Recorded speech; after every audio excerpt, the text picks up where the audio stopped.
But the ones that doing. All right, folks, I want to call the meeting to order. This is a regularly scheduled Greer City Council meeting called and convened this evening, January 22nd, 2019. Having called the meeting to order, I'd ask if you would to please stand with us for the Pledge of Allegiance and then the invocation for council. I pledge allegiance to the flag of the United States of America and to the republic for which it stands, one nation, under God, indivisible, with liberty and justice for all. Join me if you'd like for the invocation. Most kind and gracious Heavenly Father, we come this evening humbly and ask your guidance and direction. We pray that you will be with us through the rest of this meeting. We thank you for the calling that you have placed upon our lives to serve this great city. We thank you for our employees and pray for safety for all of them. We thank you for the citizens of this city and pray that you will be with the least of these this evening as the weather turns cold and possibly raining tomorrow. We thank you again for this time that we come together to do the business of the city, and ask that you'll lead, guide, and direct us through this meeting. In Jesus' name I pray. Amen. Amen.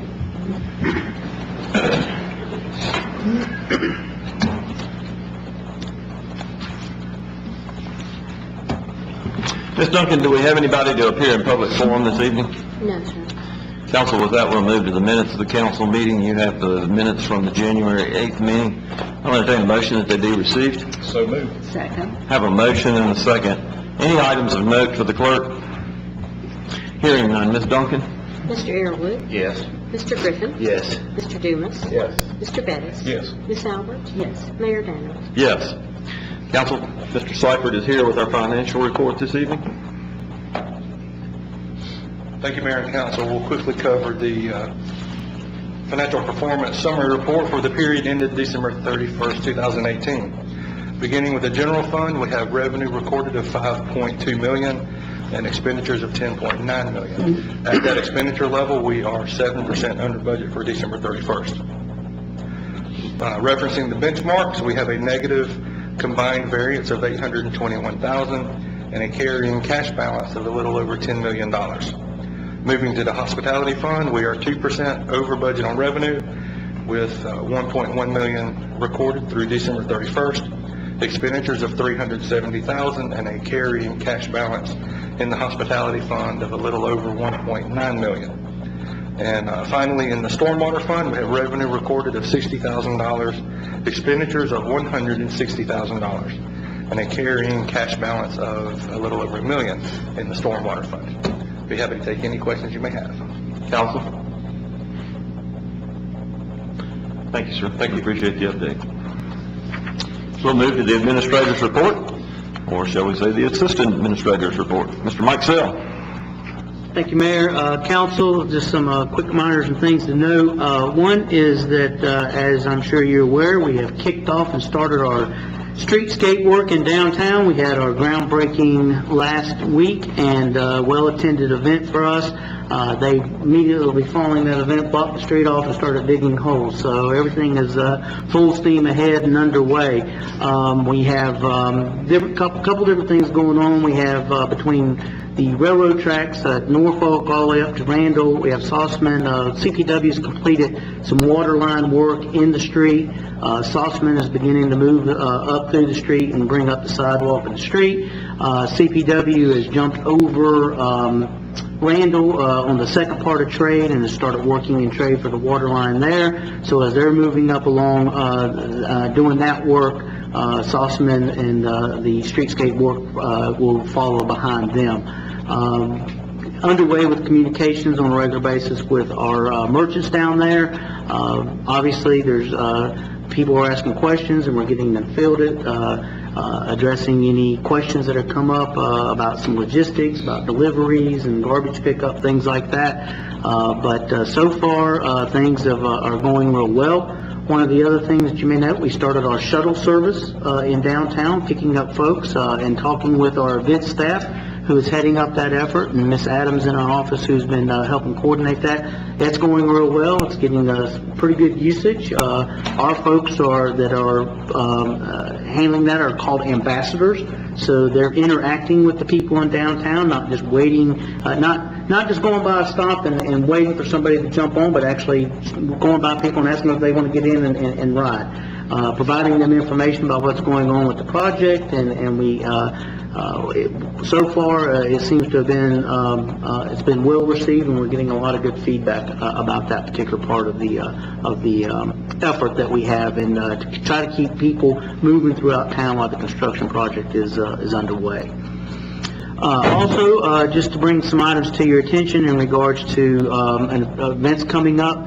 As I mentioned at the last meeting, our annual chamber celebration is on January 31st. I believe we have a few seats left, so if you do have an interest and you would like to go, please let Miss Adams know. She's handling getting the seats reserved for that. Opportunity too during the program, the new chamber president, I think, is going to be in attendance, so it'll be an opportunity to meet him for the first time as well. Also, the Hometown Legislative Action Day is on February 5th, and registration deadline for today was today, so that's passed. But for those that have already registered and going, if you have any questions or if you have any needs for any type of transportation arrangements, make sure that that's been addressed to Ms. Duncan. I know she's been working with you folks in regards to into that event.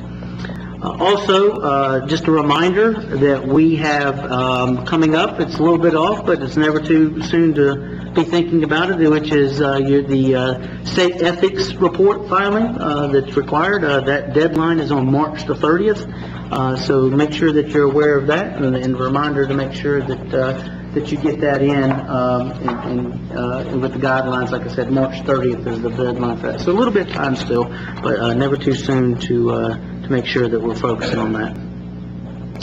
Finally, just a note that I'd like to make about, it's a little bit further off, is the council retreat. That's going to be on March 5th and 6th. That's the off week of council for their regularly scheduled council meetings.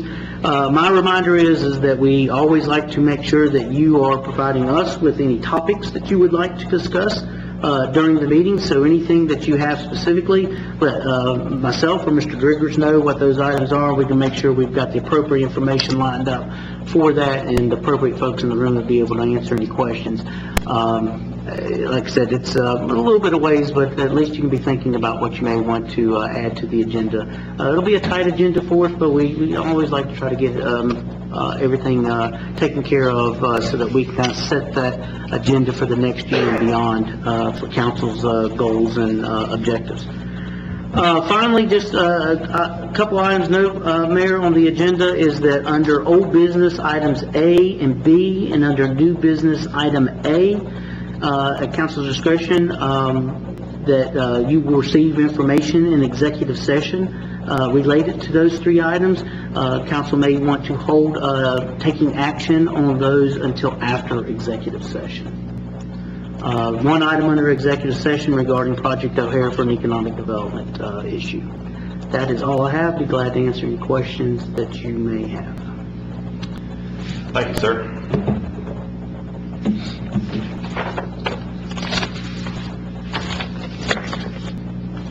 With that then, council, we will move to items of old business on the recommendation of the administrator. The first item before us would be the second and final reading of ordinance number 2-2019. Since it pertains to item listed in the executive session, I would suggest that we hold that over for additional information, and that we will address that when we return. I'll entertain a motion that we hold it over for executive session. Second. Any discussion in that regard? Ms. Duncan? Mr. Arrowood? Yes. Mr. Griffin? Yes. Mr. Dumas? Yes. Mr. Bettis? Yes. Ms. Albert? Yes. Mayor Danner? Yes. Council, the same thing applies to item B, which is the second and final reading of ordinance number 3-2019. I'll entertain a motion that this be held over until after executive session. Have a motion, to have a second? Have a motion and a second. Any discussion in that regard? Ms. Duncan? Mr. Arrowood, Yes. Mr. Griffin, Yes. Mr. Dumas, Yes. Mr. Bettis, Yes. Ms. Albert. Yes. Mayor Danner. Yes. Council, third item before us this evening is the second and final reading of ordinance number 4-2019. This is approving an agreement among the city and BMW Manufacturing Company, LLC, BMW of North America, LLC, and SB Acquisitions, LLC, all collectively known as BMW, regarding the city's business license fee and the inclusion of real property in a multi-county business or industrial park and other matters related therefor. For the purpose of discussion, I'll entertain a motion. So motion. Second. I have a motion and a second. The floor is open for discussion, and I will lead that discussion with an apology to council. I realized after our discussion last week that while this agreement has been in the works for quite some time, and Mr. Driggers and our legal counsel and Reno and myself have all worked on various parts and pieces of this agreement, that you had authorized the administrator to handle these, and I guess I assumed that everybody may have had more information in regards to what they did. Nevertheless, I think our council and Mr. Deaton tried their best, with me probably jumping in the middle too many times anyway, to give you all some overview on that, and particularly with the administrator out of town. May not have answered all your questions, I hope, since that period of time, that you have gathered more information in regards to ordinance 4-2019. I know that there are some concerns in regards to 419, but I also know that this council is open to debate and then to a vote. So the floor is open for discussion or comments. The last meeting I said my piece, so I won't say much more. The only thing, and I will say this again, this should have been handled with a resolution, not an ordinance. Resolution would basically say that we as council are going to treat everybody fairly, including BMW. But it does not give any kind of ability for someone to use it as a jumping off point for some sort of action against the city if they feel like we may have violated the agreement. Others? There's been no changes to the agreement as a first reading, correct? Correct. One thing that I don't like on page 4, it says the city hereby agrees to keep in place without material modification, directly or indirectly, the following provisions of the current version of the ordinance, and it lists several things there. I truly don't believe that we can codify the fact that we promise to not change certain things that we change as a matter of our business here on a weekly basis, on a monthly basis. I don't really think we can do that. Attachment A is a list of properties that you have to go look up if you really want to know about them. Are these properties already in the city for consideration to come into the city? They don't want them in the city, or a mixture? Do we know? Mr. Deaton, if you and Mr. Kozlard will come to the podium for us.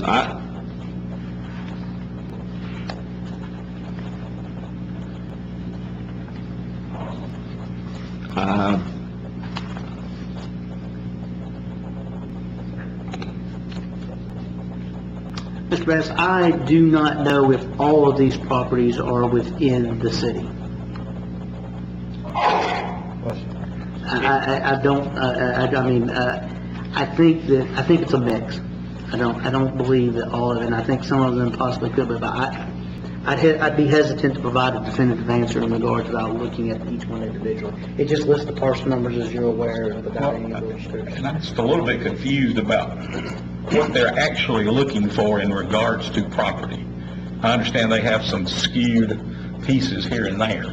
Do they want to bring them into the city? They want to keep them out of the city? What is it they're looking for? Given the way that 1A is worded, which is the portion effectively you're talking about, the agreement, section 1A, those properties are already in the city. They would not be eligible, basically the city would not be consenting to something that is not within the city's jurisdiction. So it's my understanding that all of those properties are in the city. Now, having said that, I've not gone back and done a title search or any other sort of annexation search or anything else over those properties. So, as Mr. Sell said, I wouldn't give you a definitive answer, but it's my understanding they're all in the city. I don't think that what this ordinance and the agreement do is to add any property to the city. This is obviously not an annexation ordinance. It's not intended to be that. It is simply, again, sort of reiterating what was done. The comment that Mr. Deaton and I were having before I walked up here is all of these properties were subject to approval as part of the multi-county park in a prior ordinance a month ago, 6 weeks ago. It's relatively recent. So largely what's in this agreement is essentially a reiteration of the city's current interpretation of its own ordinance with respect to the business license fee and how it treats everybody, Mr. Airwood, to your point, and also sort of a reiteration of the additions of those properties into the multi-county park. Now, there is a little bit of chicken and egg because this agreement was taking a very long time to sort of work through comments back and forth. I believe that is why the city had an ordinance in advance adding those properties to the multi-county park. So I realize that seems a little bit unusual. You know, the city's already adopted an ordinance adding property to the multi-county park, and yet essentially it looks like the city is doing that again. If you read the wording, however, it's essentially confirming that those are already in the park, or adding them to the extent they're not. So, but I don't think that the intent of this is for BMW to try to add property to the city or take property out of the city. It really is completely a separate issue in terms of what a multi-county park is rather than the city's jurisdiction itself. So if everything is in the multi-county park and they're not looking to annex, what is the intent of this agreement? Again, section 1A, I think, just confirms that those properties are in the park. And section 1B essentially says, and to the extent that BMW comes back or the county comes back at some point and says, we'd like to add additional properties to the park, which again, as this council knows, is very typical in most economic development deals. It simply says that the city will operate or will, and I don't want to misquote, will work in good faith with the other parties. That's the way we do business. You realize that? Correct. With everybody. Correct. You know? What if on section 4, on the page 4 there, this where they're asking us to keep certain things in place without modification? If a future council has to change that, does that put them in default of this agreement? As I was very hesitant last time, I'm also very hesitant to give what might seem like legal advice in an open session. What I will point to, however, without going much further, is if you look at... I'm sorry, and I hate to interrupt, but I want to go back to just a couple of words what you just said. You're hesitant about giving legal advice in an open session. We're debating this in public. It's a legal document.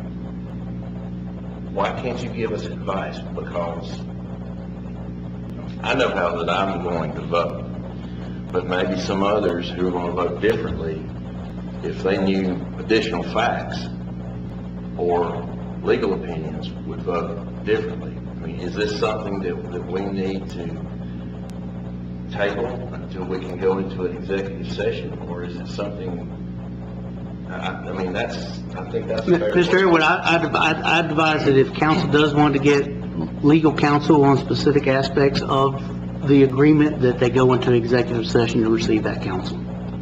As you would with any matter that you would want to get legal counsel on in regards to being able to make decisions and moving forward.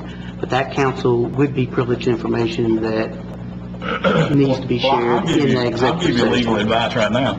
It says the city hereby agrees to continue these provisions, and then a few paragraphs below that it says, in the event of a breach of this agreement by either party, you're in default. I don't think that's pretty clear cut, you know? And there's no doubt in my mind that at some point in the future, we may have to change $1 million cap on our business license. $1 million now, in 12, 15 years, probably ain't gonna look that big. But I just don't see how we can bind that like that and be under agreement and not be in default if we have to do it. Again, the only additional section I would point the council to is section 4, or paragraph 4.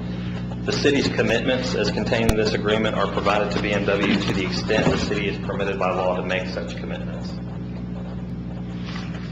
And again, that's the way we do business. We do it by the laws that we're given by the state, basically. This whole agreement to me is presuming by BMW that the city would take action harmful to them. And I think that's without merit, and it's really kind of paranoid, if you ask me. I don't think we can agree to keep in place in an existing ordinance, any existing ordinance, in any agreement. I think it's subject to change whenever future councils deem it necessary. And if they have a property problem, just put those properties together in a simple agreement or a resolution and bring them to us. You don't have to codify it in an ordinance in order to get the result. The other things they're asking for, I'm not comfortable with them. That's my position. I know I spoke my piece the other last meeting too, and I still feel like it's just the fact of just getting some statement with BMW being the company it is and the different businesses, and it does state in here, whereas they have purchased or leased properties that are located within the city, so they're just dealing with the city. And I'm not reading anything out of it, and I think maybe they might be trying to dig maybe make something a little bit more mountainous than what it is. Them or us? Us. I don't think so. I think you need to read that a little bit closer. I don't think it's that clear cut that it's not just that they are asking to be treated a little differently. We haven't had any I other don't really businesses think they're asking to be, they're asking to be treated the same. When you ask for 20 years, here's what I'd be comfortable with. I'd be comfortable tabling this until BMW will come back with a 20-year agreement that they won't leave town and they won't materially change their operational rules for 20 years. Well, That seems fair. You know? I think we should go ahead and vote on the ordinance as it is. Nice written, I don't think we have to. I mean, they're asking a lot I mean, of us. that's just your opinion, you know, and everybody here's got an opinion. Absolutely. Yeah. Yeah, I would. I don't think it's If that's unfair the for us to motion, ask Wayne, for I would similar. second that motion. So I'm gonna make the motion that we go ahead and approve it as written. Second. No, we got a motion. There's a motion, there's a motion and a second on the floor. You'd be permitted to call a question. Call a question. Ms. Duncan? Question. Sir. Yes, As sir. far as making changes to the ordinance or to the, I guess, because there was a motion set, we got to vote on that first before it comes, before we could take up any kind of amendments. Yes, sir. Council clear. Ms. Duncan? Mr. Arrowood, No. Mr. Griffin, Yes. Mr. Dumas, Yes. Mr. Bettis, No. Ms. Albert, yes, Mayor Danner. Yes. Council, under new business, we have one item this evening. It's the first reading of ordinance number 5-2019. Upon the recommendation of the administrator, I suggest that this matter be held over until following executive session. Do I hear a motion? So moved. Second. And a second. Ms. Duncan? Mr. Arrowood, Yes. Mr. Griffin, Yes. Mr. Dumas, Yes. Mr. Bettis, Yes. Ms. Albert, yes, Mayor Danner. Yes. Council, in executive session, we have one item listed. It will cover the three items that we are going to discuss in discuss in executive session. Do I hear a motion regarding an economic development matter? Yes, sir. Mr. Mayor, I'd like to make a motion to enter into executive session to discuss an economic development matter pertaining to Project O'Hare as allowed by state statute, section 30-47085. Have a motion. Do I hear a second? Second. Have a motion and a second. Ms. Duncan? Mr. Arrowood? Yes. Mr. Griffin? Yes. Mr. Dumas? Yes. Mr. Bettis? Yes. Ms. Albert? Yes. Mayor Danner? Yes. Project O'Hare, as allowed by state statute 30-4-70A5. I anticipate after coming out of executive session, these matters will be discussed and action taken. With that, I'll entertain a motion to come out of executive session. So moved. Second. And a second. Ms. Duncan? Mr. Arrowood? Yes. Mr. Griffin? Yes. Mr. Dumas? Yes. Mr. Bettis? Yes. Ms. Albert? Yes. Mayor Danner? Yes. Council will return to items of old business, the first of which is second and final reading of ordinance number 2-2019. This is an ordinance to provide for the annexation of properties owned by Mike Frost located on Lister Road by 100% petition and to establish a zoning classification of I-1 for said property. Ms. McCormick, any new or additional information in regards to this ordinance? No, not at this time, thank you. I'll entertain a motion to receive. So moved. And I'll need a second. Second. Floor is open for discussion. Comments? Questions? Hearing none. Ms. Duncan? Mr. Arrowood? Yes. Mr. Griffin? Yes. Mr. Dumas? Yes. Mr. Bettis? Yes. Ms. Albert? Yes. Mayor Danner? Yes. Council, the next item before us would be the second and final reading of ordinance number 3-2019. This is an ordinance to provide for the annexation of property owned by Elizabeth Lynn Staton, located on Leicester Road by 100% petition and to establish a zoning classification of I-1 for said property. I'll entertain a motion to receive. So moved. Second. Have a motion and a second. Floor is open for discussion. Comments? Questions? Hearing none. Ms. Duncan? Mr. Arrowood? Yes. Mr. Griffin? Yes. Mr. Dumas? Yes. Mr. Bettis? Yes. Ms. Albert? Yes. Mayor Danner? Yes.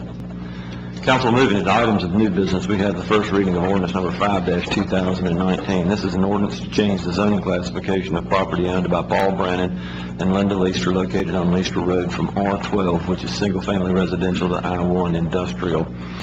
Ms. McCormick, you have information in that regard, or will Mr. McMahon bring that to us? I will, since I'm standing up here. All righty, thank you, ma'am. You're welcome. Ordinance 5-2019 is a rezoning request for a parcel located on Highway 80 near Lister Road. The request is to rezone this parcel from R12 single-family residential to I-1 industrial for future development, and it's in conjunction with the last two annexations, but I'll be glad to take any questions that you may have. A show of hand, is the owner of the property or a representative of the owner of the property with us this evening? Let the record indicate someone said that they were here in that regard. Will you be available for questions if they come up? Yes. Thank you. Entertain a motion to receive. So moved. Second. And a second. Floor is open for discussion. Questions? Comments? Hearing none. Ms. Duncan? Mr. Arrowood? Yes. Mr. Griffin? Yes. Mr. Dumas? Yes. Mr. Bettis? Yes. Ms. Albert? Yes. Mayor Danner? Yes. Council having no further stated business, stand adjourned.